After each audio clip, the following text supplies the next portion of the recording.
Très bien, et ben maintenant on va pouvoir ouvrir la parole de Dieu. Alors on va lire dans le livre de l'Exode au chapitre 13, les versets 21 et 22. Pour tout vous dire, ce sont les versets avec lesquels nous avons partagé nos vœux par mail. Donc vous les avez déjà lus, mais je vais les relire pour tous. Exode chapitre 13, verset 21. L'Éternel allait devant eux, le jour dans une colonne de nuée pour les guider dans leur chemin, et la nuit dans une colonne de feu pour les éclairer, afin qu'ils marchent jour et nuit. La colonne de nuée ne se retirait point de devant le peuple pendant le jour, ni la colonne de feu pendant la nuit. Et donc j'ai gardé deux adjectifs, deux participes passés, deux verbes, guider et éclairer. Je trouve que c'est un bon message quand une année se commence comme ça, de se dire, mais comment allons-nous être guidés, comment allons-nous être éclairés? Nous savons que tout ce qui nous est rapporté de l'Ancien Testament, c'est l'ombre des choses à venir, donc cela nous annonce ce que le Seigneur veut faire pour les croyants de la nouvelle alliance que nous sommes. Et je voudrais que nous réfléchissions donc quelques instants à cette marche que nous avons avec le Seigneur dans le désert spirituel de ce monde. Tout d'abord guider. Nous avons lu qu'il y avait une colonne de nuée pour les guider dans leur chemin. La particularité du désert, c'est que vous ne trouverez jamais de panneaux, ni même de routes tracées. Alors c'est encore plus vrai dans les déserts de sable, hein, parce qu'il suffit qu'il y ait un peu de vent, les dunes sont déplacées, plus rien ne ressemble à ce qu'il y avait la veille. Et donc effectivement, il faut être un expert du désert pour s'y diriger. La réalité, c'est que les Juifs n'étaient pas des experts du désert. Ça faisait 430 ans qu'ils vivaient en Égypte, hein, qu'ils en étaient les esclaves, sans en être jamais sortis. Le seul qui en était sorti vraiment, c'était Moïse, mais, euh, mais il connaissait très peu le désert. Il était simplement à faire brouter les chèvres et les moutons de son beau-père Jéthro, mais ça n'était pas suffisant pour connaître le chemin par lequel il devait faire passer le peuple de Dieu. La preuve que l'on peut trouver de cela, c'est que si Moïse avait vraiment bien connu les chemins du désert, ben, il ne se serait pas retrouvé comme dans un cul-de-sac face à la mer Rouge. S'ils sont arrivés là, c'est qu'à un moment, Moïse connaissait pas un raccourci ou un chemin de contournement et il s'est retrouvé à cet endroit-là complètement bloqué. Ça m'a fait penser à cette prière de Jésus, dans la prière sacerdotale, quand il dit de nous, je ne te prie pas de les ôter du monde, mais de les préserver du mal. Ils ne sont pas du monde comme moi je ne suis pas du monde, comme les Juifs n'étaient pas du désert. Mais de la même manière que les Juifs ont eu besoin d'être guidés pour se frayer un chemin dans le désert, eh bien nous avons besoin du Saint-Esprit pour nous guider dans le désert de ce monde, dans ce, dans ce dessèchement spirituel auquel nous sommes confrontés quotidiennement, bien que nous étant les enfants de Dieu, nourris, abreuvés par le Seigneur. Le deuxième verbe que j'ai noté, c'est le verbe éclairer. Et la nuit dans une colonne de feu pour les éclairer. Il nous arrive tous de passer des heures sombres. Il nous arrive à tous que la nuit tombe sur notre vie parce qu'il y a de mauvaises nouvelles, parce qu'il y a des difficultés, parce qu'il n'y a pas les exaucements de prière auxquels nous attendons. Et nous avons besoin de la lumière du Seigneur qui nous est nécessaire pour ne pas nous perdre tout simplement.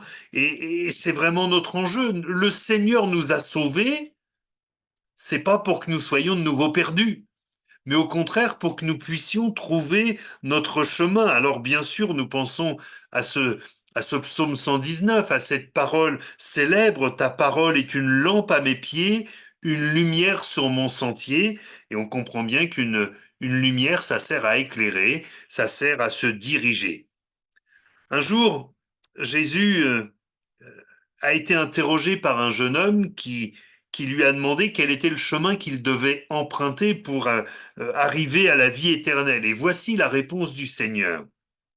Jésus lui dit, qu'est-il écrit dans la loi? Qui lis-tu?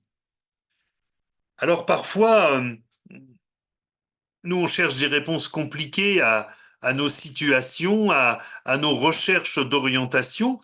Mais en fait, Jésus, il a une réponse très très simple, mais va lire ta Bible. Va lire ta Bible. Tu vas voir, il y a les réponses, elles y sont. Et, euh, et si tu ne les trouves pas tout de suite, c'est peut-être parce que tu ne lis pas assez ta Bible. C'est vrai que le rôle du Saint-Esprit, c'est de nous rappeler les paroles de Jésus, mais le rôle du Saint-Esprit n'est pas de nous apprendre les paroles de Jésus. S'il nous les rappelle, c'est qu'on les a déjà apprises, c'est qu'on les a déjà lues, c'est qu'on les a déjà méditées, c'est qu'elles ont déjà nourri notre âme. Et le Saint-Esprit vient là pour nous rappeler la parole du Seigneur et nous ramener sur le bon chemin. Enfin, notre texte termine ainsi, afin qu'il marche jour et nuit.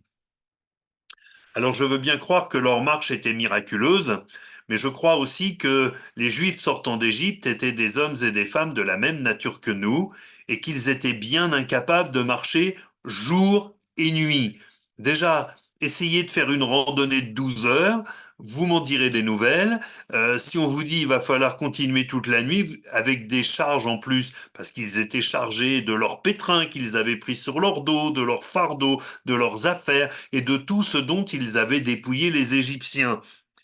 Bien évidemment, ils avaient aussi besoin de repos, comme nous pouvons avoir besoin de repos.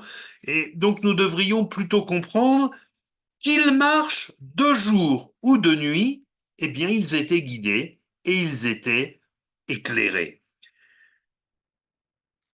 Je termine par les premiers mots de notre lecture. L'Éternel allait devant eux. Moi, je trouve ça extrêmement rassurant.